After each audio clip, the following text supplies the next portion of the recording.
This media is brought to you by Polyscope.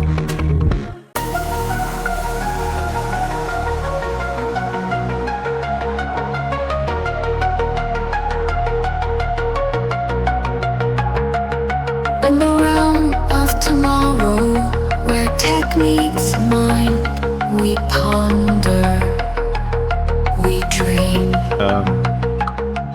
So thank you so much for coming on the show today. It's great to finally meet you in person, because this is how we meet each other in person nowadays, through Zoom. So why don't you tell us a little about yourself and your organization and what you're passionate about? Thanks, Chris. Great to see you here.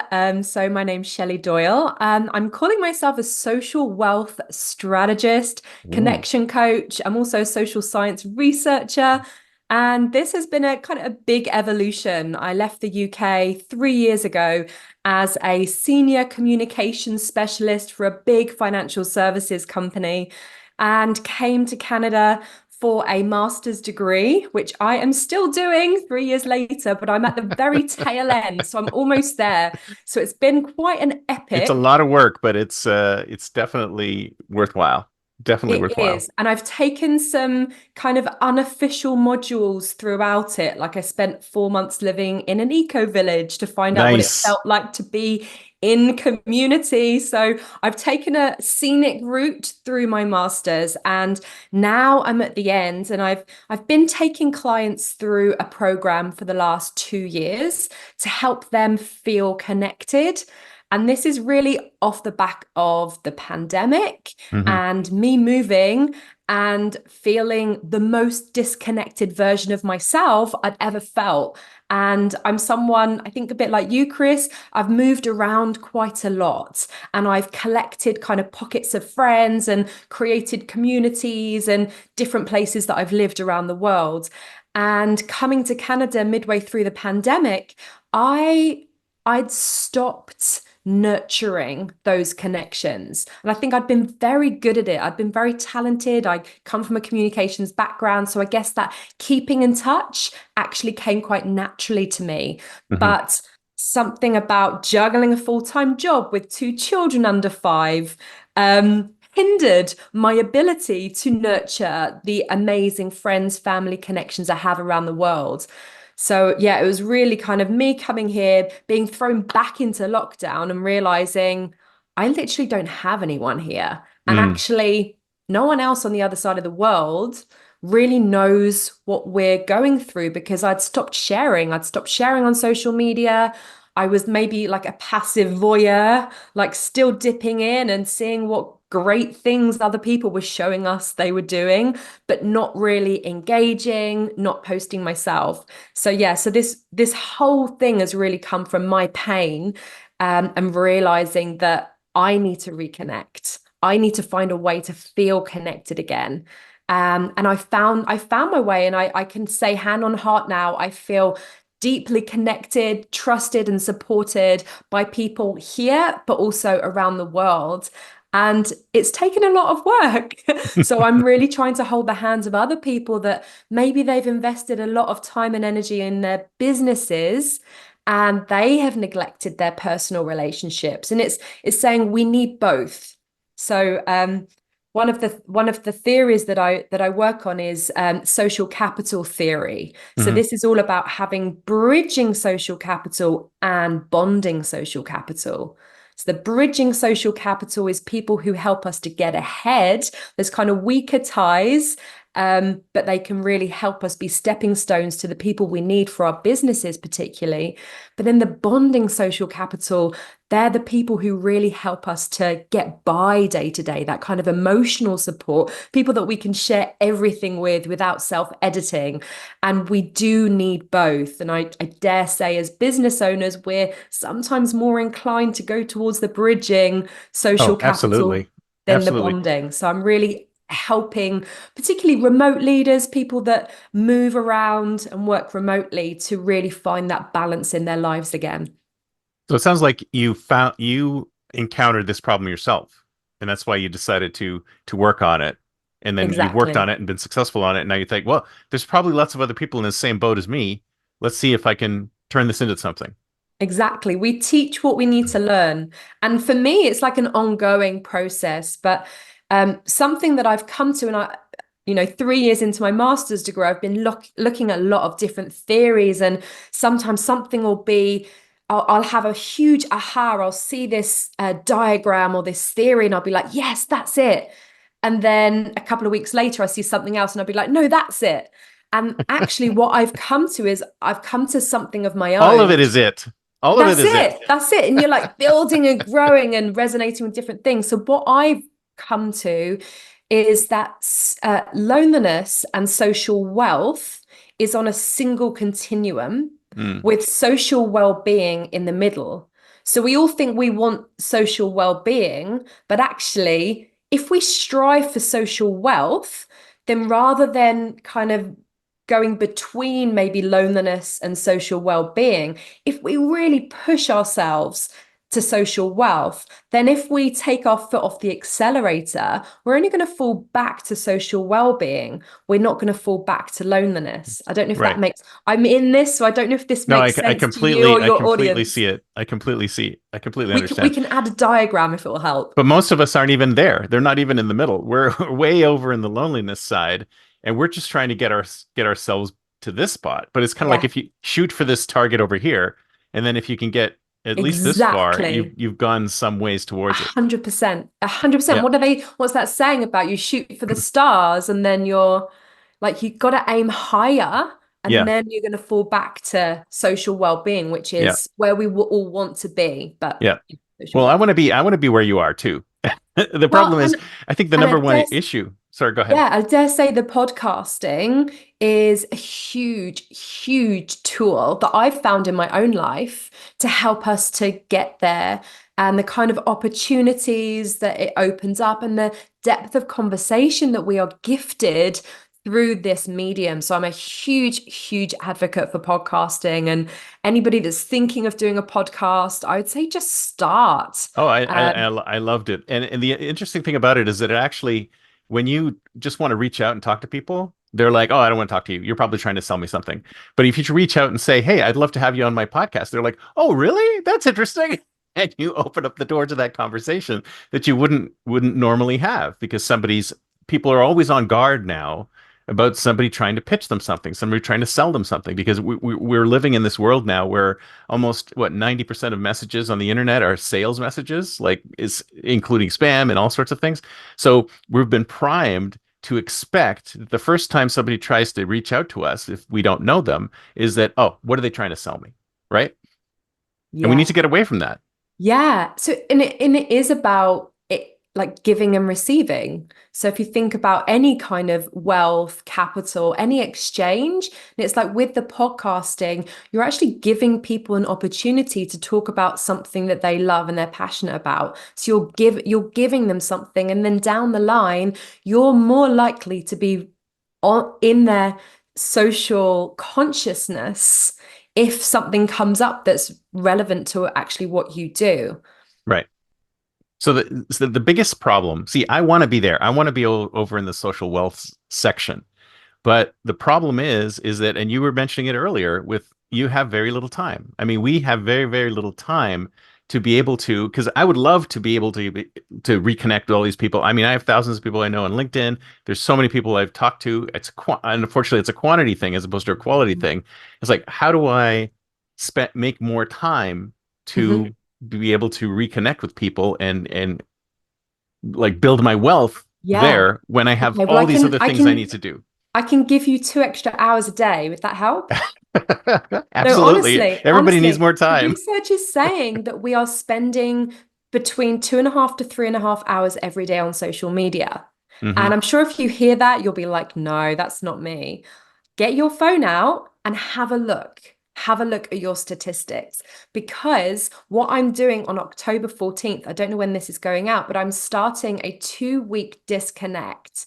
And anybody is welcome to Oh join my me. I'll God, I be can't even do like 2 hour disconnect. What are you doing? Exactly, exactly. And there are kind of ways around it. Like if for work you actually need to, then we encourage something called tiger time. Like plan what you need to do, go in, get it done, get out. And Yeah. other than that, try and have 2 weeks consciously off social media. Oh my God, I And couldn't do that. Yeah, and No during that way. time, start reconnecting with yourself. And actually, it might sound silly, but I go through a process with my clients of like dating yourself, asking yourself the kind of questions that you'd want to know for like a new friend that you've just met that you think, I really like this person. Like, I That's a really want to. really good idea. That's a really good idea because I think that a lot of people are lost because they don't know who they really are. They still Yes, need to figure that out. I mean, you could be an yes. advanced, you could be in your 60s and going, do I really know who I am? I know, did I Hmm. bounce around throughout my life without actually being introspective and looking back and going, this is the person I am. So that'd be really useful. I love that. Yes. So we do that part whilst we're having this conscious disconnect. Okay. And then once we've done that, then we start mapping our people. And I lean on the framework of Dr. Robin Dunbar, Dunbar's number. And Hmm. in his framework, he says through decades of research that our brains only have the capacity for 150 people, Hmm. 150 Interesting. relationships, which is still quite a big number, right? But just imagine somebody that you knew a few years ago, you might suddenly see them on something and go, I literally have not thought of that person for 2 years, and they Hmm. were a good friend of mine.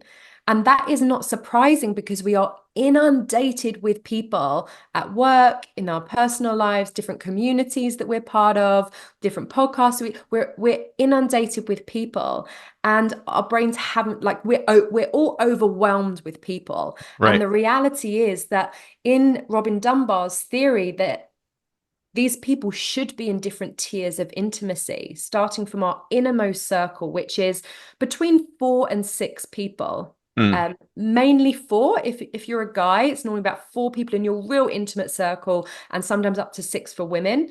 And then your key players, I call key players, they're your 12 to 15, including those 4 to 6. So those key players, we should be investing about 60% of our social time with these people, Wow. That seems like a lot. whether With that's people online who or already offline. sort of already know you. So, I mean, what's the reasoning there? If we want for our health and happiness, Mm, we need quality relationships. We need to feel in relationship. We need people that we can celebrate our successes with and our failures.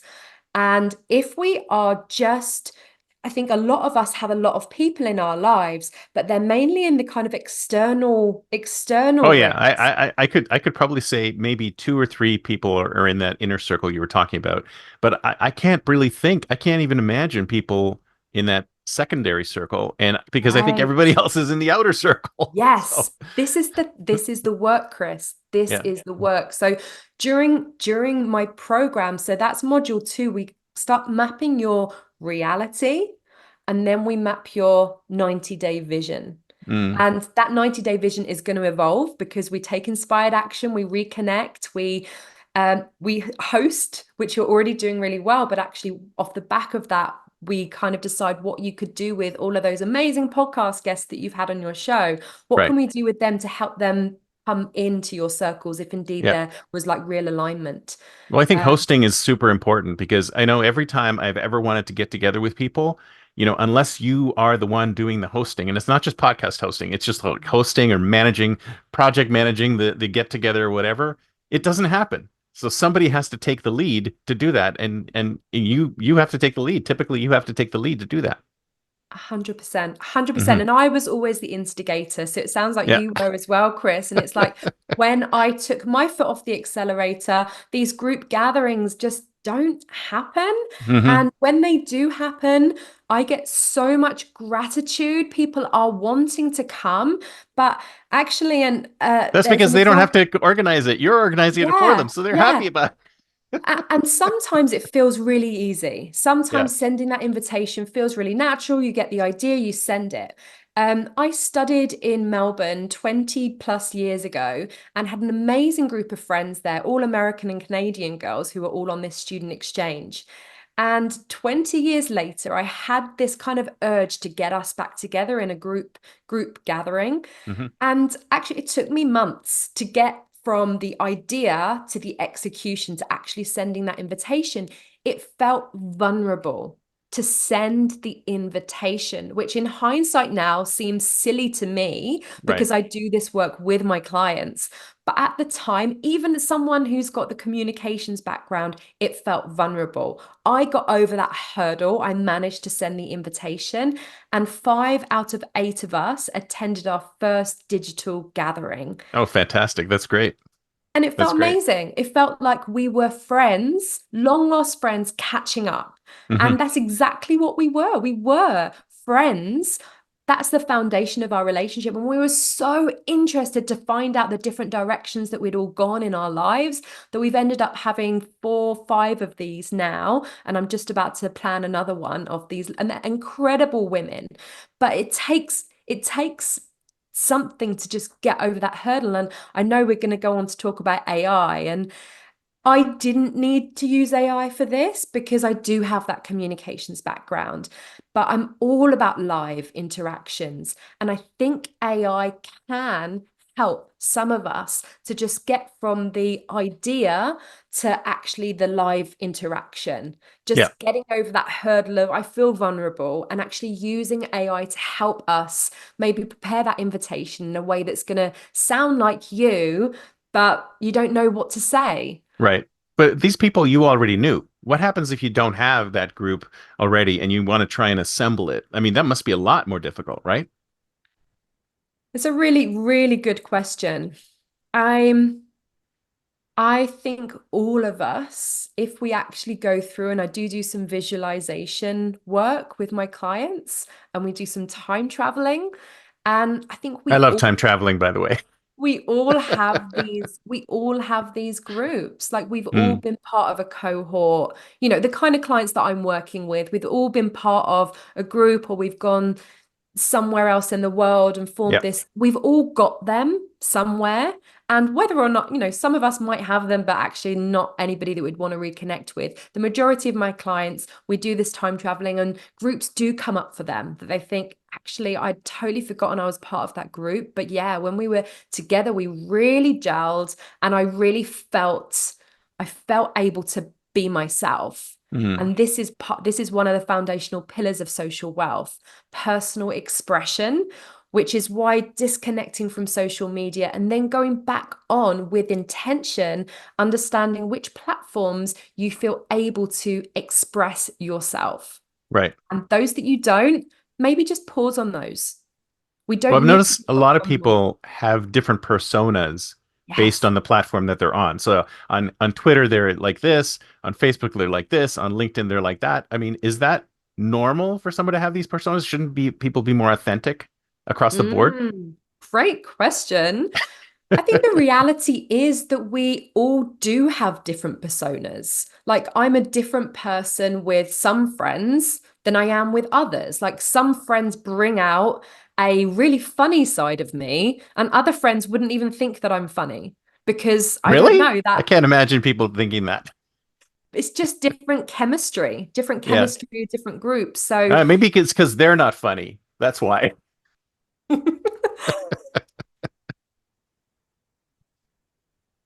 So maybe that's the problem. But so how do you, maybe.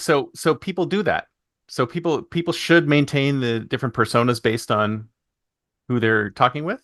so long as they are feeling so long as they are feeling authentic to themselves, like Mm, knowing that yes, they can be funny, and actually maybe that is more suited to a Twitter than a right. LinkedIn that's more corporate, or maybe like questioning that in yourself and going, if I brought that funny side into LinkedIn, how would that be taken? And even Mm, doing tests, do like a week test and bring that in and see how it is received. right.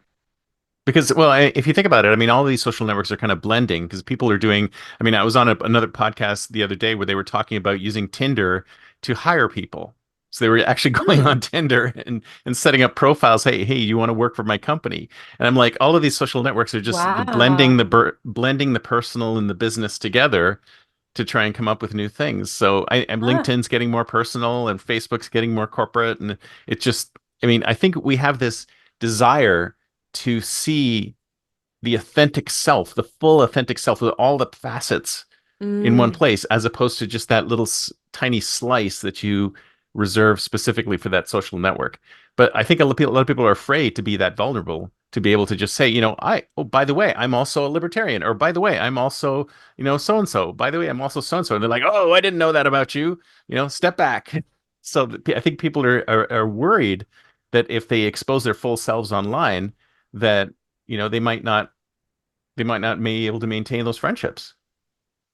Yeah, and I think there's also as a build to that, there's honoring your family members. Like my partner doesn't feel particularly comfortable with us sharing, photos of our kids Right. across social media. So that really changed things for me. Like I was always quite an avid sharer. Hmm. So that definitely shifted things for me. So it's like, so I'm gonna honor that of him. And that's why we kind of go for more closed, exclusive communities and, Right.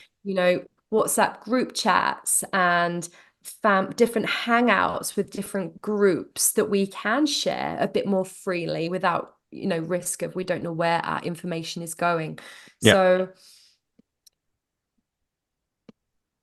Yeah. You do need to,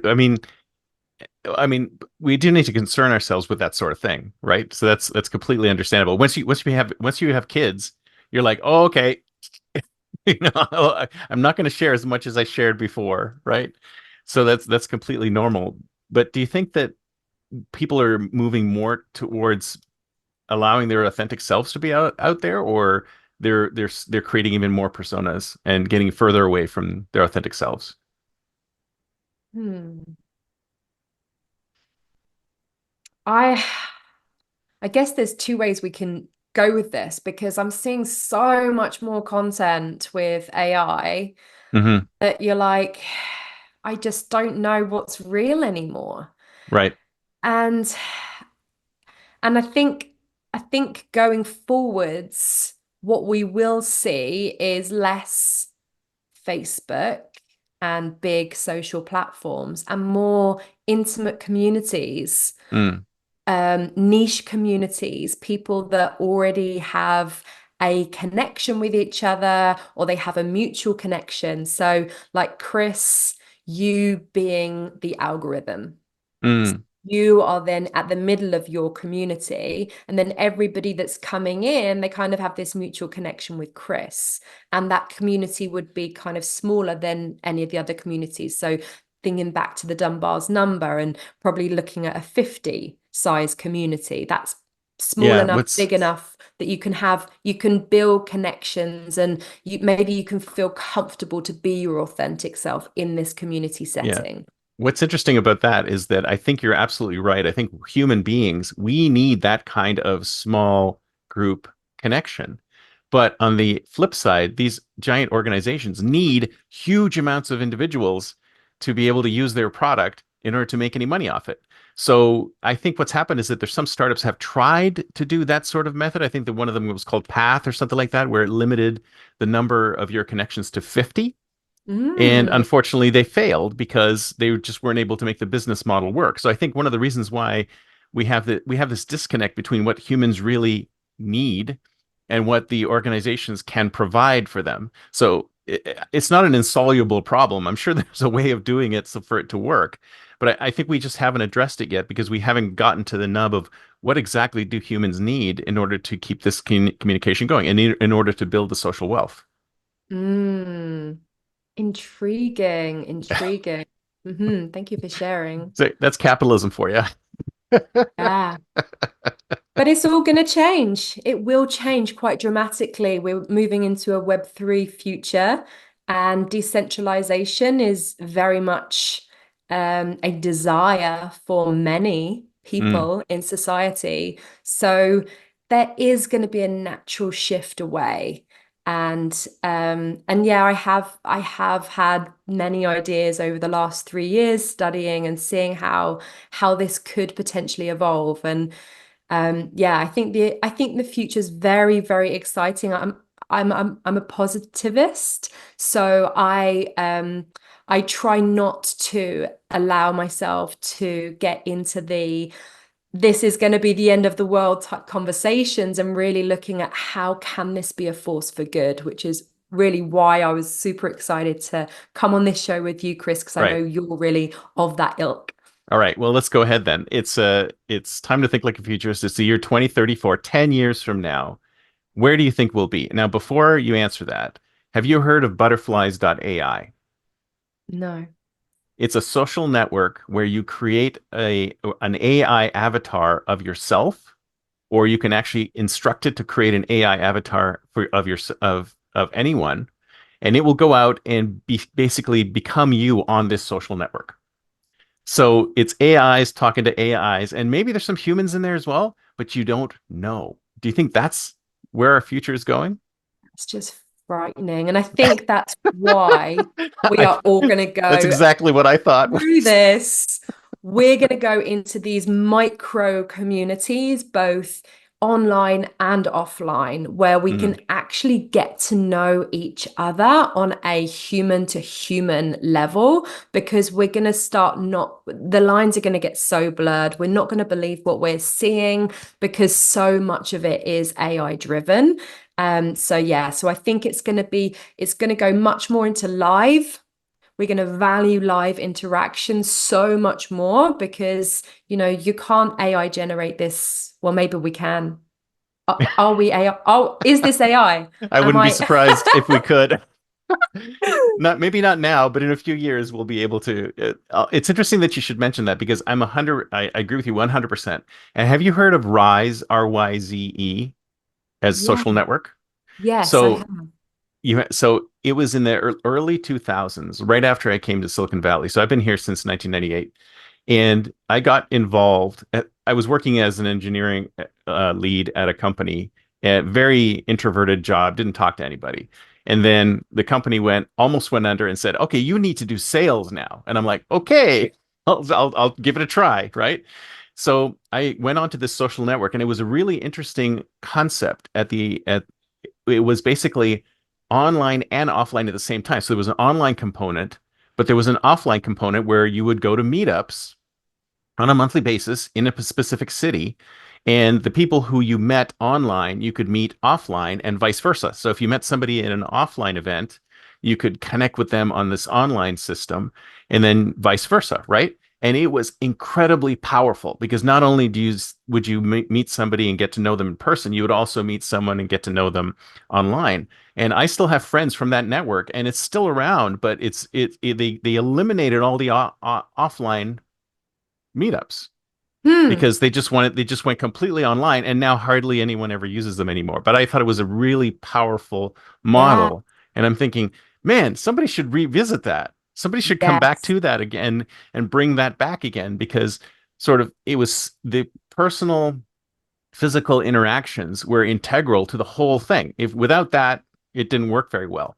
And I think that kind of social network where we have both the power to be together in the same room and the power to be online, I think is really important. So what do you think of that? Is that something that would Yeah, I love the fly? sound of that. And it's reminding me of a new one called Time Left, which they have in about 100 cities around the world right now. So Hmm. if you're living in a big city and you fancy going for a dinners with strangers every Wednesday, so it's called Time Left. And what they do is they sit you in tables of five.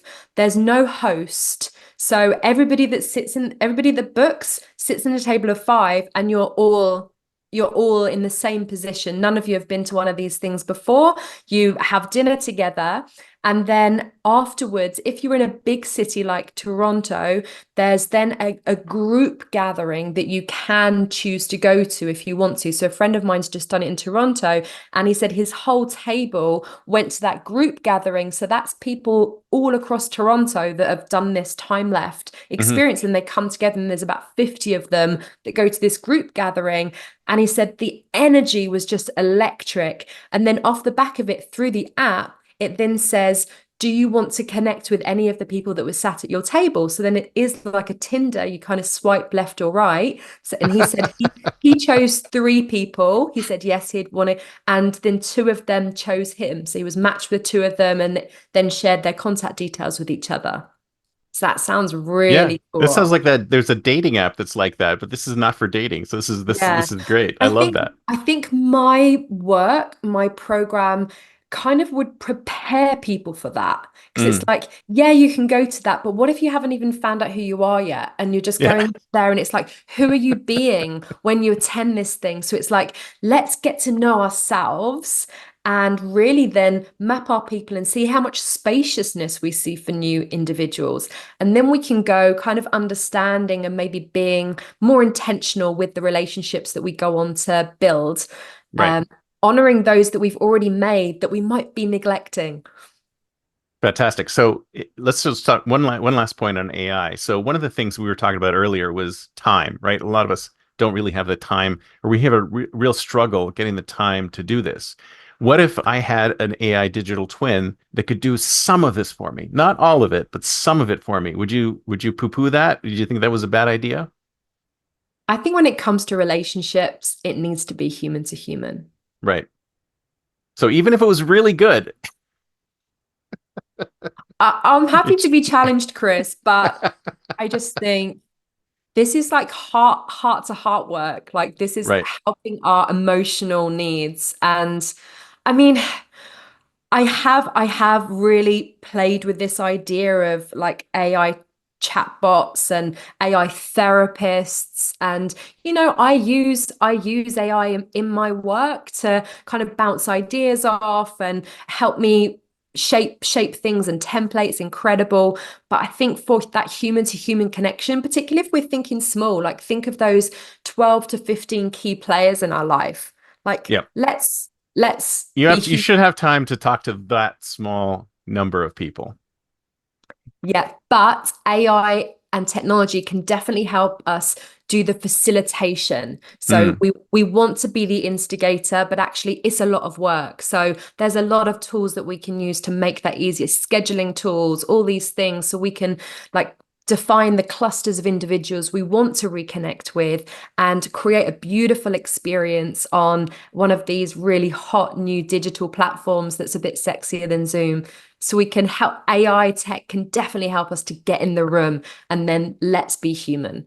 yeah, I love that part. I love that's exactly where AI should be. It should be doing the facilitation, but then when it comes to the actual connection, let the humans do it. So take those other burdens off our plate. But when it comes to the one-on-one, when it comes to actual communications between individuals, we should be the ones doing it. You're absolutely right. This has been great. Thank you so much. So if somebody wants to get in touch with you, what's the best way? Come to my website, which is I thecommuniverse.com. love that. Communiverse. This is the hybrid community of people that makes your human experience. I love it. That's fantastic. Well, thank you so much. This has been great. I'll talk to you Thanks, soon. Chris. Great to Thanks a see you. lot. Good to see you too. Bye.